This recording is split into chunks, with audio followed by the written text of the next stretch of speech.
बिस्मिल्लाहिर्रहमानिर्रहीम। आज तक के मुअज़्ज़ज़ नाज़रीन अस्सलाम वालेकुम। अब किस नंबर 26 मुलाहिज़ा फरमाएं। बहरहाल ये सारी बातें पुरानी हो चुकी थी। शानी के सोचने की बात यह थी कि अब इस बास कड़ी में उबाल आया तो क्यों।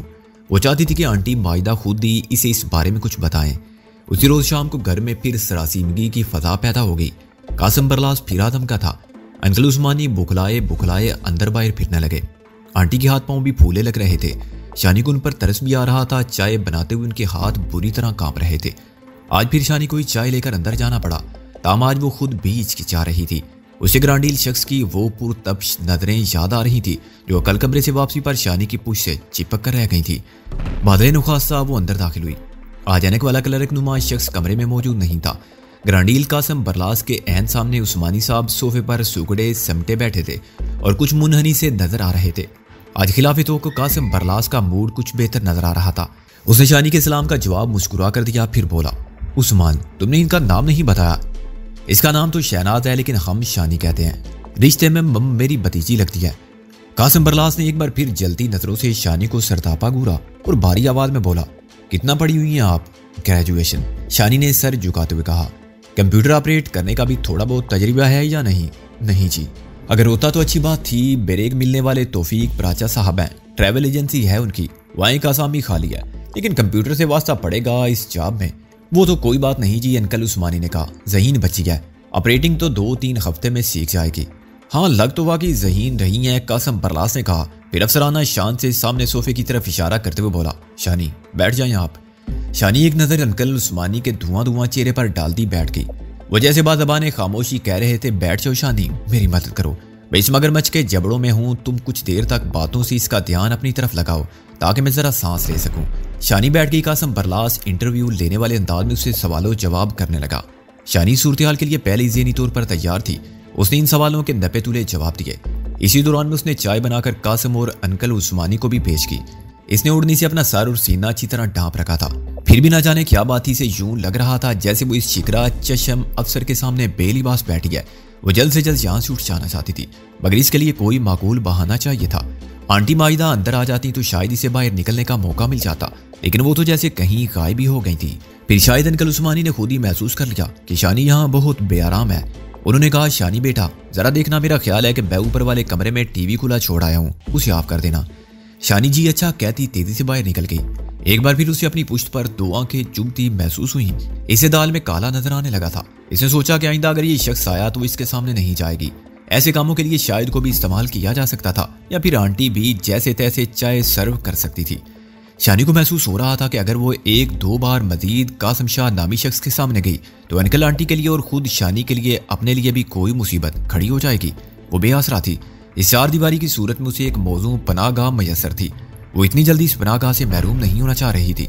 बार बार इसके ज़हन में ये ख्याल भी पैदा हो रहा था कि कितना अच्छा होता कि वो पहले दिन ही इस शख्स के रूबरू ना गई होती। ये हकीकी बात थी कि कभी ना कभी शानी खुद अपने आप से ही बेजार हो जाती थी। वो जवान थी तो इसमें इसका क्या कसूर था? अल्लाह ने उसे अच्छी सूरत दी थी, अब वो अपना चेहरा और हुलिया बिगाड़ने से तो रही। वो सिर्फ इतना कर सकती थी कि खुद को नुमाया ना करे, खुद को अतल इम्कान सादगी और संजीदगी में लपेट कर रखे। और वो ये सब कुछ तो करती थी, बल्कि कभी कभी तो इसे यूं महसूस होने लगता था कि वो अपनी जाज़िम नजरी खुद पर ही शर्मसारी जाहिर कर रही है। आजकल भी वो बिल्कुल सादा लिबास में थी। जो कपड़े उसे अंकल उस्मानी ने ला कर दिए थे उनमें दुपट्टा कदरे शोख और खुश रंग था। शानी ने वो दुपट्टा अटैची में रखकर अफशां का एक सफेद दुपट्टा ले लिया था। मेकअप करना तो दूर की बात थी, उसने कभी बाल भी ठीक से संवारे नहीं थे। वो उन्हें बेहद कसकर बांधती थी और दुपट्टे से ढांपे रखती थी। वो कासिम बरलास के बारे में सोचती रही और उसने तहिया कर लिया कि अब वो उसके रूबरू नहीं जाएगी। इसे वाज़ेह तौर पर महसूस हो रहा था कि ये शख्स अहले खाना को मरूब करके बैठा हुआ है और अब इनसे हर जायज़ और नाजायज़ फ़ायदे उठाने के चक्कर में है। शायद इस मामले में अंकल की छोटी बेटी अफशां का भी कोई किरदार होगा। वो सोचने लगी कहीं ऐसा तो नहीं था कि ये शख्स नर्म व नाजुक अफशां को भी उन्हीं नज़रों से देखता हो जिनसे खुद शानी को देख रहा था। शानी ने जब इस इम्कान को इस फिक्रे के साथ जोड़ा जो उसने चंद दिन पहले कासिम बरलास के मुंह से सुना था, तो सूरत-ए-हाल की एक धुंधली सी तस्वीर नजर आने लगी थी। उस रोज कासिम बरलास ने बड़े नपे तुले लहजे में कहा था, उस्मानी तुमने मुझे धोखा दिया है, खुला धोखा दिया है। मुझसे तुम्हारी मुलाकात हर दूसरे तीसरे रोज होती थी, लेकिन तुमने एक बार भी अफशां की शादी का जिक्र नहीं किया। 4-5 दिन गुजर गए। अंकल उस्मानी ने शानी से कासिम के बारे में कोई बात नहीं की, ना ही आंटी माइदा ने कुछ बताया। फिर एक दिन कासिम बलाए नागहानी की तरह फिर आ दमका। शोमई किस्मत उस दिन आंटी मायदा के अलावा लड़का शायद भी घर में नहीं था। वो दोनों महीने का सौदा सेल्फ लेने डिपार्टमेंटल स्टोर गए हुए थे। मरती क्या न करती कि मस्ताक शानी को खुद ही वहां जाना पड़ गया। कुछ देर के लिए वो तजब्जुब का शिकार जरूर हुई, मगर फिर अंकल उस्मानी का जर चेहरा देखकर और उनके जिस्म की कपकपाहट महसूस करके उसने कासिम साहब के सामने ना जाने का इरादा बदल दिया। कासिम बरलास उस रोज भी खुशगवार मूड में था। वो कुछ मिठाई और फल भी ले आया था। उसका मखसूस लिबास पतलून और जर्सी था। उसका निस्फ गंजा सर ट्यूब लाइट की रोशनी में दमकता रहता था। उस चटियल मैदान की वजह से उसका चेहरा कुछ और भी वसी व अरीज मालूम होता था। कासिम ने अंकल उस्मानी शानी को मुश्तरका तौर पर यह नवीज सुनाई कि उसने अपने दोस्त प्राचा साहब से बात कर लिया। उम्मीद है कि कंप्यूटर ऑपरेटिंग के बगैर भी काम चल जाएगा और शानी को यह जाम मिल जाएगी। शानी खामोशी से सुनती रही। इसने हाँ या ना में कोई जवाब नहीं दिया। अंकल उस्मानी की बातों से अंदाजा होता था कि उन्हें कासिम की ऑफर बुरी नहीं लगी। अभी वो तीनों ड्राइंग रूम में चाय पी रहे थे कि फोन की घंटी बज उठी। उस्मानी साहब ने रिसीवर उठाया। कौन? मायदा? क्या हुआ? उन्होंने चारों लफ्ज वक्फे वक्फे से कहे। दूसरी तरफ से कुछ कहा गया। उस्मानी साहब बोले, ओ गॉड, कितने रुपए थे? जवाब में आंटी मायदा ने तफसील बताई। उस्मानी साहब परेशान लहजे में बोले, लेकिन यहाँ कासिम साहब आए हुए हैं, बहरहाल मैं आने की कोशिश करता हूँ। फोन बंद करके उन्होंने बताया, मायदा से 2 मोटरसाइकिल सवार लड़कों ने पर्स छीन लिया है। 10-12 हजार रुपए थे उसमें। यहाँ मेन मार्केट में है वो लोग। तो जाओ, तुम हुआ हो कहो तो मैं भी साथ चलता हूँ, कासिम बरलास ने कहा। नहीं, आप क्यों जहमत करेंगे, ये कोई ऐसा बड़ा मामला नहीं, आप बैठे, मैं अभी आता हूँ।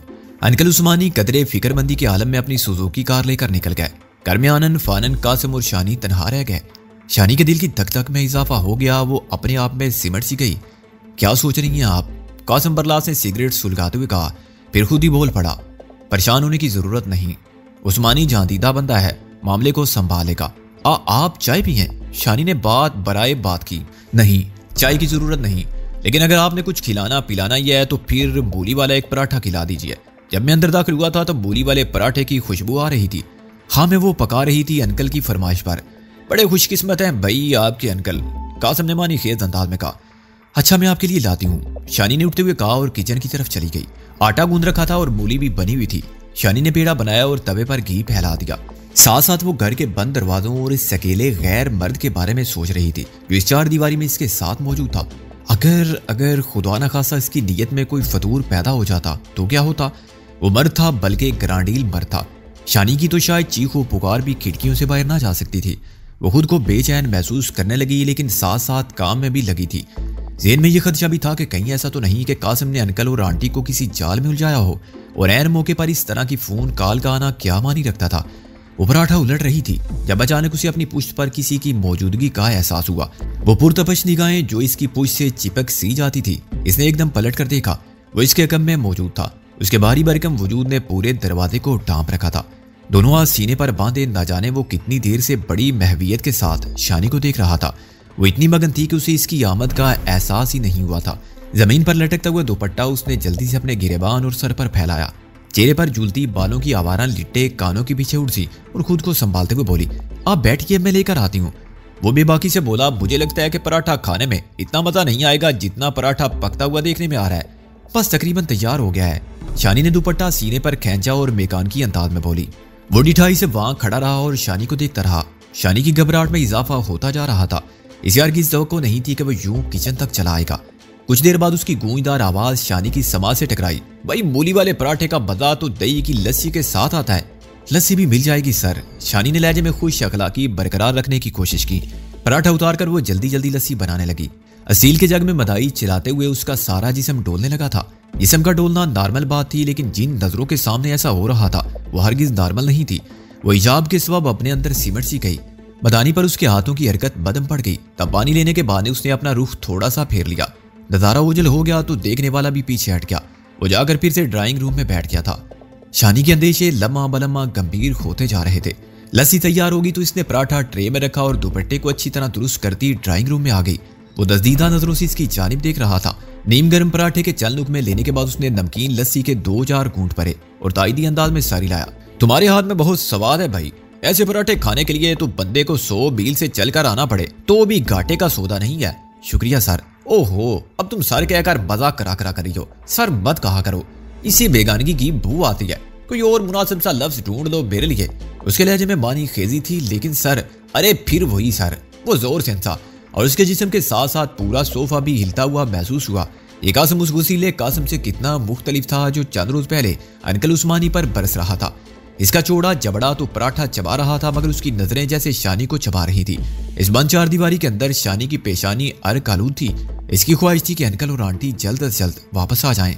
10-15 मिनट मजीद इसी खौफ और कशमुकश में गुजर गए। आखिर मेन गेट पर अंकल की गाड़ी का हारन सुनाई दिया। अंकल और आंटी वापस आ गए। शानी की जान में जान आई। शानी के दिन अजीब बेचैनी में गुजर रहे थे। इसे कुछ पता नहीं था कि इसके आने के बाद पिंडी में क्या हालात पेश आए हैं। रुस्तम कहाँ है और क्या कर रहा है। रुस्तम और नादिया वाले मामले ने क्या रुख इख्तियार किया। पिंडी पुलिस और रुस्तम की संगीन कशमुकश किस नतीजे पर पहुंची है, इसे कुछ मालूम नहीं था। वो गाये बगाए अखबार भी देखती रहती थी कि शायद उसे रुस्तम या उसके दोस्त साबर के हवाले से कोई खबर नजर आ जाए। पिंडी में पुलिस के साथ झड़प के दौरान में एक पुलिस एहलकार शदीद जख्मी हुआ था। शानी को जो आखिरी इतला मिली उसके मुताबिक जख्मी की हालत खतरे में थी। अगर वो शख्स खुदा न खासा मर गया तो फिर रुस्तम के गिर्द पुलिस का घेराव मजीद तंग होना था। रावलपिंडी की तरह शानी को अपनी जन्मभूमि रंगवाली की भी कोई खबर नहीं थी। रंगवाली और उसके साथ साथ नारपुर के सारे हालात तारीकी के पर्दे में थे। कासिम बरलास तीसरे चौथे रोज अंकल उस्मानी के घर का चक्कर लगा रहा था। वो जब तक मौजूद रहता शानी की जान जैसे शिकंजे में होती थी। शानी को ना चाहने के बावजूद अक्सर उसके सामने जाना पड़ता था। इसने बज़ाहिर तो कोई गैर शाइस्ता बात या हरकत नहीं की थी, लेकिन उसकी हरदम ताकुब करने वाली पुरतपश नजरें शानी के लिए बातों और हरकतों से ज्यादा तकलीफ थी। गाय बगाए वो कोई जूमानी फिक्रा भी शानी के कानों में डाल देता था। एक रोज वो सफेद बराक शलवार कमीज पहन कर आया। खाना खाते हुए मुसलसल बातें भी कर रहा था। इसी दौरान में आंटी माहिदा सालन का डोंगा लिए अंदर आई। कासिम की मौजूदगी में वो भी अंकल की तरह बहुत नर्वस रहती थी। सालन मेज पर रखते हुए आंटी का हाथ हिल गया और थोड़ा सा सालन छलक कर कासिम की सफेद कमीज पर गिर गया। कासिम का चेहरा सुर्ख हो गया। एक लम्हे के लिए तो लगा कि वो अफसराना लबो लहजे में आंटी पर बरस पड़ेगा, मगर फिर उसने खुद को एकदम पुरसुकून कर लिया और अपने बेकना चेहरे पर हल्की सी मुस्कुराहट सजा ली। गालबन ऐसा शानी की मौजूदगी के सबब हुआ था। सालन गिरने के बाद कासिम उठ खड़ा हुआ और अब वॉशरूम की तरफ जा रहा था। उसका मतलब समझते हुए शानी ने कहा, आइए मैं कमीज का किनारा धो देती हूँ। कासिम तो पहले इस किस्म की सिचुएशन का मतलाशी रहता था। वो शानी के साथ वॉशरूम बेसन के सामने खड़ा हो गया। शानी वॉश बेसन पर झुककर कासिम की कमीज के किनारे को साबुन लगाने लगी। कासिम की निगाहें शानी के गिरबान में अटकी हुई थी। उसका जिस्म शानी के पहलू से बिस हो रहा था, या शायद वो जानबूझकर ऐसा कर रहा था। शानी ने महसूस किया कि उसकी बारी भरकम सांस ज़ेरो ज़बर है। वह मुश्किल ये मरहला तय हुआ और वो ड्राइंग टेबल पर वापस आए। शुरू के दिनों में कासिम बरलास ने शानी की मुलाजमत का जिक्र बड़ी शदोमत से किया, मगर अब वो इस सिलसिले में कुछ ढीला पड़ता नजर आता था। पता नहीं कि उसकी वजह क्या थी। 2-3 रोज मजीद गुजरे और फिर उसकी वजह शानी को मालूम होगी। वो इतवार का दिन था। अंकल उस्मानी घर ही में थे। इस्लामाबाद से अफशान ने मिलने के लिए आना था, लेकिन बावजूद उसका प्रोग्राम चंद दिन आगे चला गया था। 10 बजे नाश्ता करने के बाद अंकल स्टडी रूम चले गए। कुछ देर बाद मुलाजम लड़के शाहिद ने कहा, बाजी जान अंकल आपको बुला रहे हैं। शानी स्टडी में पहुंची तो वो कोई अहम बात करने के मूड में नजर आए।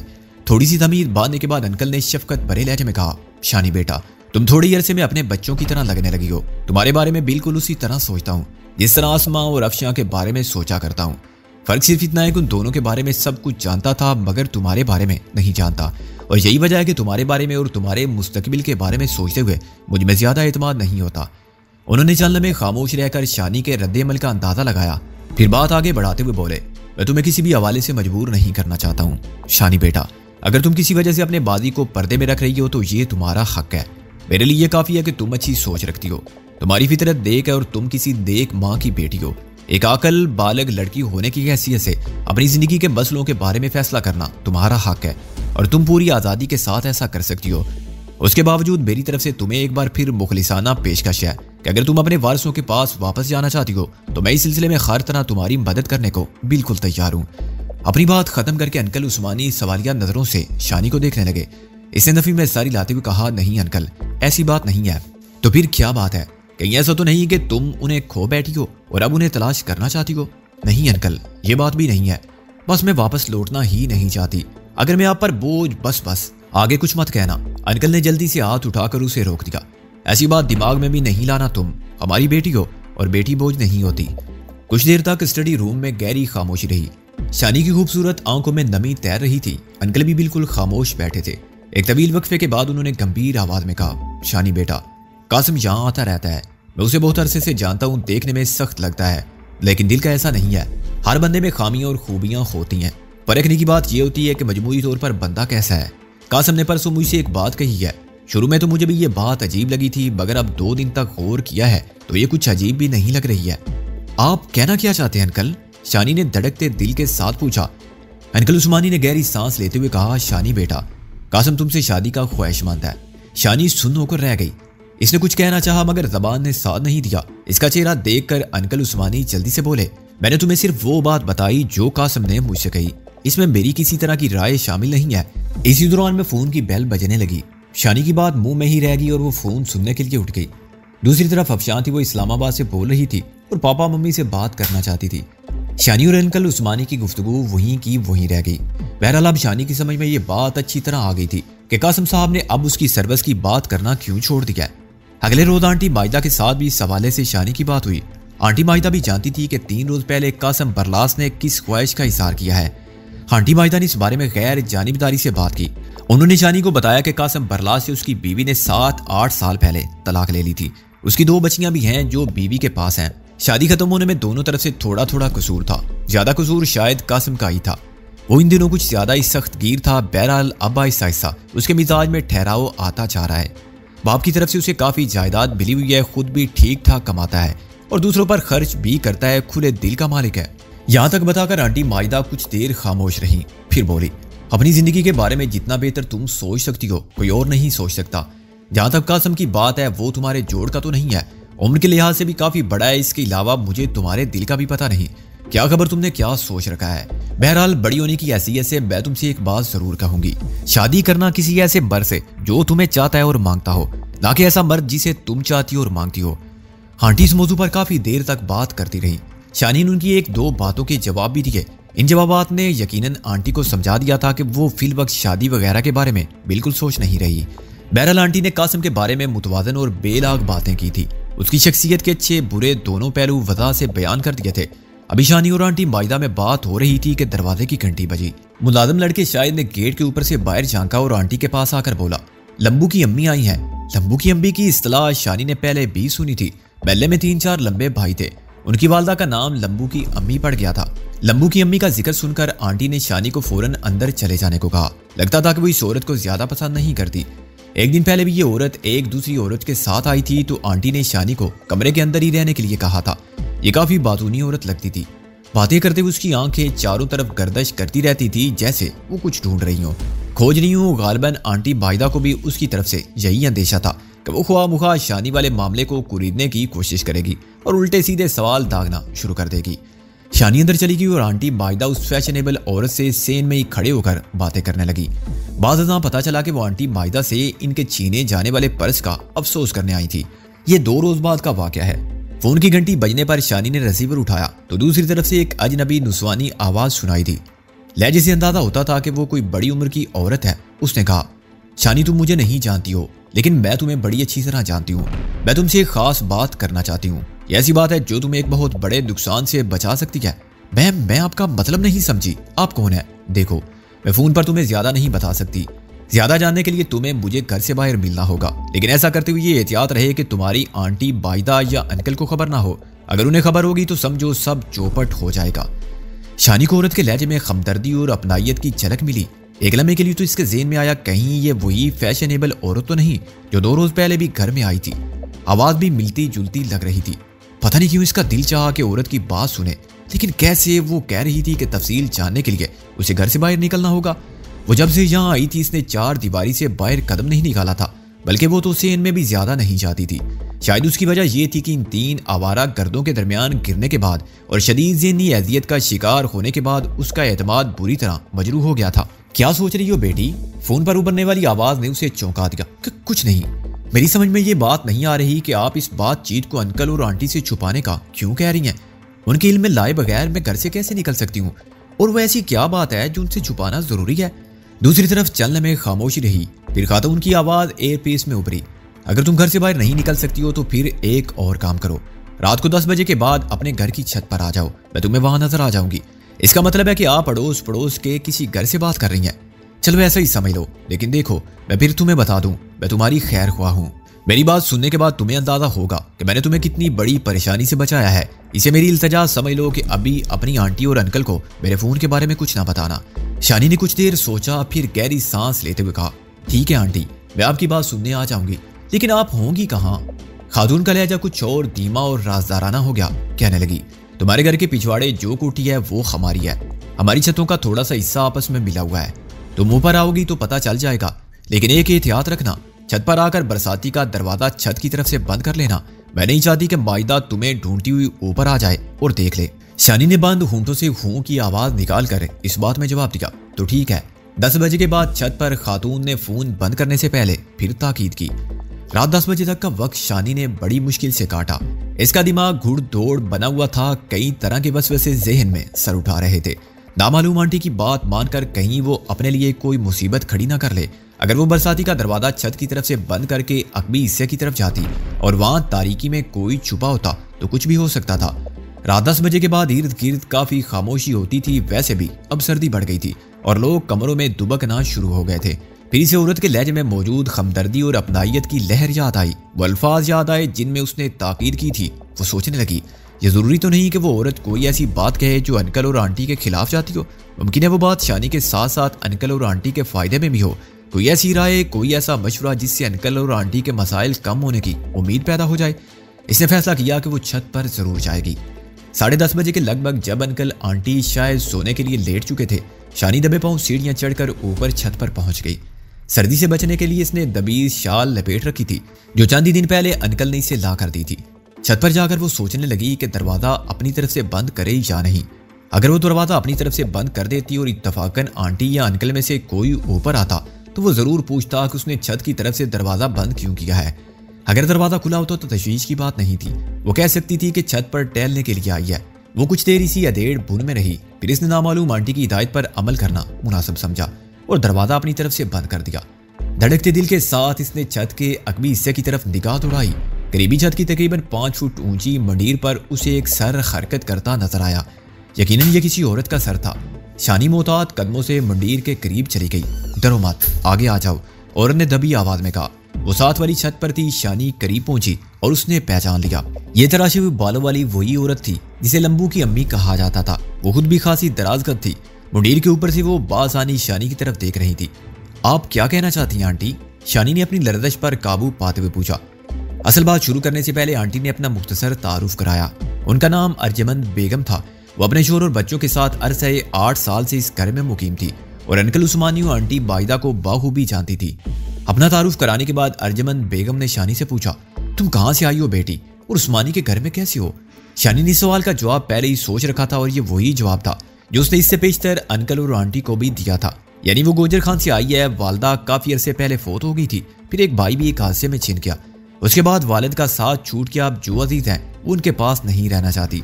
वो पढ़ी लिखी है, कोई मुनासिब मुलाजमत करके अपने पाँव पर खड़ा होना चाहती है।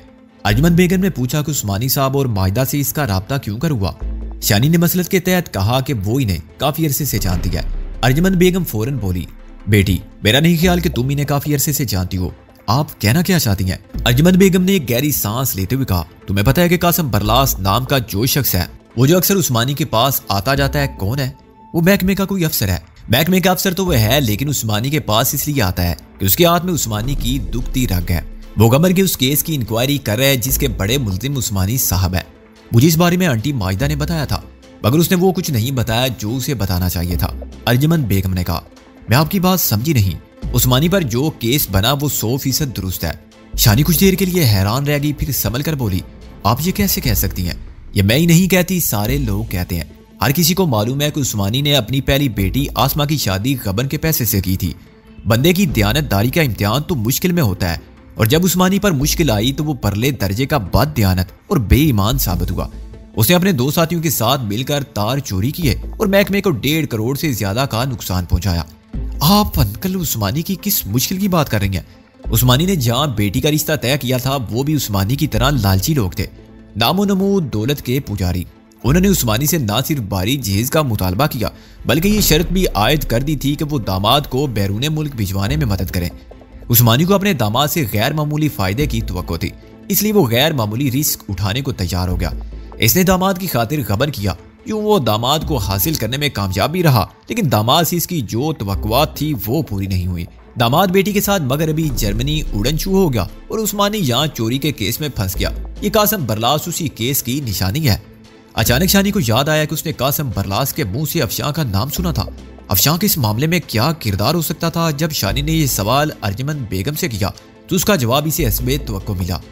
अर्जुमन बेगम ने अपना राजदाराना लहजा बरकरार रखते हुए कहा, भाई मैं तुम्हें जो कुछ बताऊंगी साफ दिली से बताऊंगी। अगर तुम्हें मेरी कोई बात बुरी लगे तो उसके लिए मुझे माफ करना। मैं समझती हूँ कि उस्मानी बददियानती नहीं, बड़ी हद तक बेगैरत भी है। जब उस पर कासिम बरलास इंक्वायरी अफसर मुकर्रर हुआ तो उसने इसे नए तरीके से फांसने की कोशिश की। ये अपनी छोटी बेटी अफशां को सामने ले आया। या उस्मानी के पास कासिम का आना जाना शुरू हो गया। रोज दावतें होने लगी, हम सब कुछ देखते थे। कासिम की गाड़ी कई घंटे उस्मानी के गेट के सामने खड़ी रहती। पहली बीवी से तलाक के बाद कासिम की शादी नहीं हो सकी थी। वो किसी अच्छे रिश्ते की तलाश में था। इन मियाँ बीवी ने कासिम को ऐसे इशारे दिए जिससे इसने समझना शुरू कर दिया कि अफशां का हाथ उसके हाथ में पकड़ा देंगे। इस आड़ में ये दोनों कासिम से पैसे भी खाते रहे। इसके अलावा उस्मानी ने अपने एक भतीजे को भी बैंक में मुलाजम करवाया।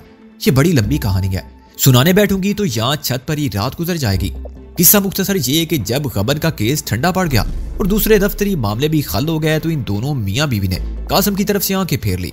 वो इसे ये बावर कराने की कोशिश करने लगे कि लड़की की उम्र कम है, वो अभी और पढ़ना चाहती है, अभी शादी का इरादा नहीं रखती, वगैरह वगैरह। दरअसल इन्होंने अफशां के लिए अफशां के क्लास फेलो का रिश्ता ढूंढ लिया था और अब कासिम से टाल मटोल कर रहे थे। फिर एक दिन उन्होंने आनन फानन अफशां की शादी भी कर दी। इस्लामाबाद से बारात आई और वो दुल्हन बनकर ये जा वो जा हो गई। जाहिर है कि वो इनकी लाडली बेटी थी। वो एक पक्की उम्र के लंबे चौड़े भूत के साथ इसकी जिंदगी बर्बाद करने का फैसला कैसे कर सकते थे? लेकिन बेटी सोचने की बात यह है कि उस्मानी और माजना ने ये बात तब क्यों ना सोची जब वो बेटी को उसके सामने चारे के तौर पर इस्तेमाल कर रहे थे। मैं सुनी सुनाई बात नहीं कर रही। मैंने अपनी इन गुनाहगार आंखों से रात 1 बजे के करीब अफशां को घर के सामने कासिम की गाड़ी से उतरते देखा है। लेकिन ये उन दिनों की बात है जब उस्मानी गबन केस में बुरी तरह झगड़ा हुआ था और जनाब को जान के लाले पड़े हुए थे। अर्जुमन बेगम ने चलने में तवक्कुफ करने के बाद कहा, अफशां की शादी अभी कोई 3 महीने पहले ही हुई है। तुम्हें अंदाजा हो ही गया होगा कि इस शादी का असर कासिम बरलास पर क्या हुआ होगा। वो आजकल सख्त गुस्से में है और सुना है कि उसके इरादे उस्मानी के लिए अच्छे नहीं है। वो बार बार उस्मानी के दरवाजे पर भी आ रहा है। क्या तुम्हारी उससे मुलाकात हुई है?